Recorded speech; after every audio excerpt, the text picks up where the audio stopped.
नमस्कार साथियों इस टॉपिक में हम बात करेंगे कि बेटियों को संपत्ति में अधिकार मिलेगा तो कैसे आप अधिकार लें और कहां पे ये प्रोविज़न किया गया है। हम विद पीडीएफ के आपके सामने पूरा प्रदर्शित करेंगे कि भाई क्या क्या है, कहाँ नियम है, कहाँ कानून है, किस सेक्शन में। ठीक है, कई वीडियोस हमने बनाए हैं जिसमें हमने मेंशन किया है साथियों कि बेटियों को अधिकार नहीं मिलेगा, लेकिन आज हम ऐसे कानून के बारे में बता रहे हैं कि उस कानून को अगर फॉलो किया तो 100% बेटी को अधिकार नहीं मिलेगा। लेकिन साथियों में एक चीज आपको बता दूं, कानून हमेशा अपवादित होता है। ठीक है, जैसे मान लीजिए किसी सेक्शन ने कह दिया कि सेक्शन 5 ये कहता है भाई कि बेटियां जमीन ले सकती हैं, बेटियों को पिता की जमीन में अधिकार मिलेगा, लेकिन आगे चल के ये कहा जाएगा कि नहीं, ये अपवाद है कि इस कंडीशन में नहीं मिलेगा। तो इसलिए कानून को पूरा समझें आप। ठीक है ना, मिलेगा 100%, लेकिन कुछ कंडीशन में नहीं मिलेगा, वो भी आप समझें। ठीक है ना, और अगर आप कोई कानूनी सलाह लेना चाह रहे हैं विशेषज्ञ द्वारा किसी मैटर में,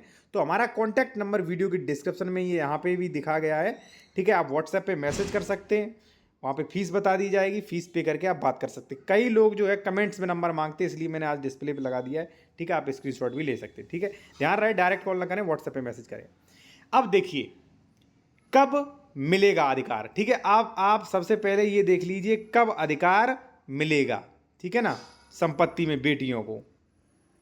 ठीक है ना, अब देखिए साथियों, सबसे फर्स्ट हिंदू उत्तराधिकार संशोधन अधिनियम 2005 के अंतर्गत क्या नियम है, जबकि संशोधित उत्तराधिकार अधिनियम 2005 के अंतर्गत भूमि के संबंध में जो कि राज्य स्तरीय नियम थे, इन्होंने ये कहा कि जो राज्य स्तरीय नियम थे वो भी हम खत्म कर रहे हैं, अब सभी को बराबर का हकदार बना रहे हैं। यहां पे देख सकते हैं राज्य स्तरीय नियम थे तथा पुत्र और पुत्रियों के बीच विभेद उत्पन्न करते थे, उन्हें समाप्त कर दिया गया है तथा पुत्र एवं पुत्रियों को समान रूप से कृषि भूमि में भी अधिकार दे दिया है। अब हमने जो वीडियोस बनाए हैं, हमने कई उसमें कहा है कि भाई कृषि भूमि में बेटियों को अधिकार नहीं मिलेगा। अब आपको समझाते हैं, पहले आप समझिए, देखिए कि बेटियों को अधिकार मिलेगा हिंदू उत्तराधिकार संशोधन अधिनियम के अंतर्गत 2005। ये देख सकते हैं, पीडीएफ आपके सामने रहा। ठीक है, आप चाहे इसका फुल पीडीएफ हमसे ले सकते हैं। ठीक है, कॉन्टैक्ट नंबर वीडियो के डिस्क्रिप्शन मिल जाएगा। तो पीडीएफ आपके सामने रहा है, इसमें स्पष्ट लिखा है कि भाई मैंने उसमें खत्म कर दिया गया है और सभी को भूमि में अधिकार मिलेंगे। अब साथियों आ जाइए कृषि भूमि के नियमों पर। अब ये है कृषि भूमि के नियम, ये साथियों हम दिखा रहे हैं, वो है यूपी का। ठीक है ना, अब इसमें क्या कहा है वो देखिए, अगर कोई पुरुष एक्सपायर होता है, ठीक है ना, तो उसकी विधवा को मिलेगा, थर्ड जेंडर पति या पत्नी को मिलेगा, लेकिन अविवाहित पुत्री को मिलेगा। अब ध्यान रहे, देखिए भाई भारत में बड़ा दुर्दशा में मानूंगा कि ये कह रहा है भाई, ये कानून जो सेंट्रल लॉ है वो कह रहा है भाई कि जो पुत्र और पुत्रियों के बीच विभेद उत्पन्न करते थे उन्हें समाप्त कर दिया, पुत्र और पुत्रियों को समान रूप से अधिकार कृषि भूमि में अधिकार मिलेगा। लेकिन अब राज्य स्तरीय क्या कानून लगा दिए कि नहीं, हम जो है वो अविवाहित को देंगे, विवाहित को नहीं देंगे। देखिए जब आप यूपीआरसी पढ़ेंगे, यूपीआरसी सेक्शन 108, तो यहाँ पे क्या कहती है कि नहीं, हम अविवाहित को देंगे। अब अविवाहित पे भी देखिए आगे पढ़ेंगे आप क्या लिखा है अविवाहित का भी। ठीक है ना, कब वापस हो सकता है।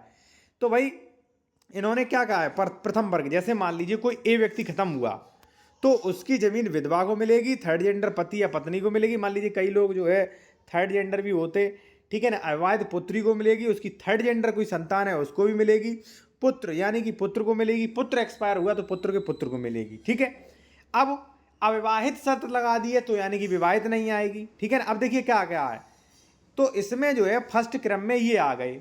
अब अगर इस पीढ़ी में कोई जीवित नहीं है तो आगे सेकंड पीढ़ी में जाएगी और वहां पे माता पिता को मिलेगी, माता पिता भी नहीं है तो वहां पे विवाहित पुत्री को मिलेगी। अब देखिए पुत्रियों के बीच में फिर विभेद उत्पन्न कर दिया उन लोगों ने कि नहीं, हम अविवाहित को देंगे और विवाहित को रख दिया है यहाँ पे देखिए आप विवाहित को कहाँ रख दिया है इन्होंने, कितना पीछे रख दिया विवाहित को। ठीक है ना, कई लोगों को सटीक जानकारी नहीं होती है, वो कोर्ट चले जाते हैं, कोर्ट में अपना पैसा बर्बाद करते हैं और बाद में वो हारते हैं, फाइल उनकी रिजेक्ट होती है। ठीक है, तो इसलिए कई लोग हमारा कॉन्टैक्ट नंबर मांगते हैं। अगर आप भी किसी मैटर में कंसल्टेशन करना चाह रहे हैं तो कॉन्टैक्ट नंबर वीडियो के डिस्क्रिप्शन में मिल जाएगा, फीस भी आपको वहीं लिखी मिल जाएगी। ठीक है, तो ये है क्या है कि उसमें कहा गया कुछ और इसमें कह दिया अविवाहित पुत्री और इसमें कह दिया नहीं, विवाहित पुत्री को नहीं, विवाहित पुत्री को थर्ड, यानी कि जब मान लीजिए कोई फर्स्ट क्रम में जीवित नहीं, सेकंड में नहीं, तब विवाहित को मिलेगी। मुझे लगता है आप समझ गए होंगे, और नहीं समझ पा रहे हैं तो मुझे लगता है नहीं समझ पाओगे आप, ठीक है, कोई दिक्कत नहीं, आप एडवाइस ले सकते हैं, ठीक है जी।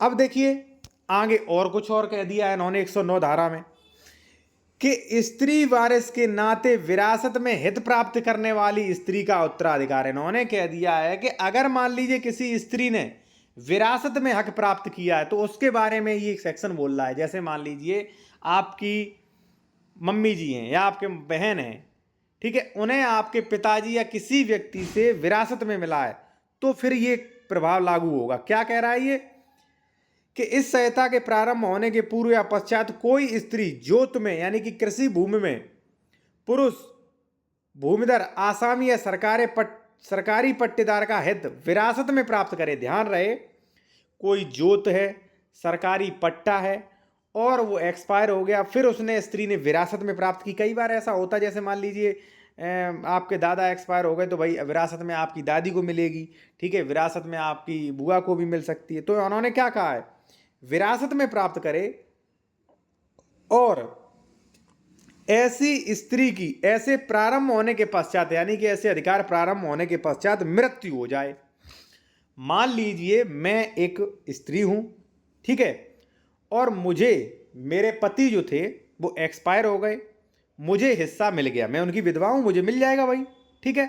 अब क्या हुआ, मेरे मृत्यु होने पर, ध्यान रहे, मेरे मृत्यु होने पर मृत्यु हो जाए या हमने विवाह कर लिया, पुनर्विवाह कर लिया, ठीक है, तो वहां पे 107 धारा 112 के उपबंधों के अध्याधीन यथास्थिति अंतिम पुरुष भूमिधर सरकारी पट्टेदार के निकटतम जीवित को वारिस होगा। यानी कि अगर हमने विवाह कर लिया, पुनः विवाह कर लिया, तो निकटतम वारिस जो मान लीजिए आसामी था यानी कि हमारे पति थे, उसके निकटतम जो वारिस होंगे उनको ट्रांसफर हो जाएगी। ये थोड़ा बड़ा समझने की चीज़ है और थोड़ा उल्टा सुल्टा है भाई, कि अगर मान लीजिए, और वास्तव में कहीं ना कहीं ये कानून सही भी है। जैसे मान लीजिए कोई व्यक्ति है, ठीक है, कोई महिला है, उसका पति एक्सपायर हो गया, ठीक है, अब उसे संपत्ति मिल गई, और मान लीजिए संपत्ति मिलने के बाद अगर वो एक्सपायर हो गई तो उसके भाइयों को नहीं, महिला के भाइयों को नहीं मिलेगी, और वास्तव में नहीं मिलनी चाहिए क्योंकि संपत्ति वो इसकी है, ससुरे पक्ष की है, ठीक है ना। तो वो संपत्ति कहां जाएगी, उस पति के जो भी निकटतम वारिस होंगे। धारा 108 के अनुसार, यहां पे देखिए, धारा 108 के अनुसार वारिस से अभिनिश्चित किया गया है, ठीक है। तो ये है भाई कहीं ना कहीं, ठीक है ना, आप ले लो विरासत में, लेकिन एक्सपायर हो गई तो उसके निकटतम जीवित को मिल जाएगा। और देखिए अगर मान लीजिए इससे संबंधित आपका कोई भी क्वेश्चंस है, कोई भी आप एडवाइस लेना चाहते हैं, बेहतर से बेहतर एडवाइस लेना चाह रहे हैं, तो हमारा कॉन्टैक्ट नंबर वीडियो के डिस्क्रिप्शन में मिल जाएगा। आप व्हाट्सएप पे मैसेज कर सकते हैं, फीस बता दी जाएगी, ठीक है, पे करके आप बात कर सकते हैं, ठीक है जी। आप बेहतर, क्योंकि देखिए कानूनों को समझना काफ़ी कठिन होता है, ठीक है। देखिए इसमें 2005 संशोधन हिंदू उत्तराधिकार, फिर धारा 108 भी बोलती है, फिर 109 भी बोलती है।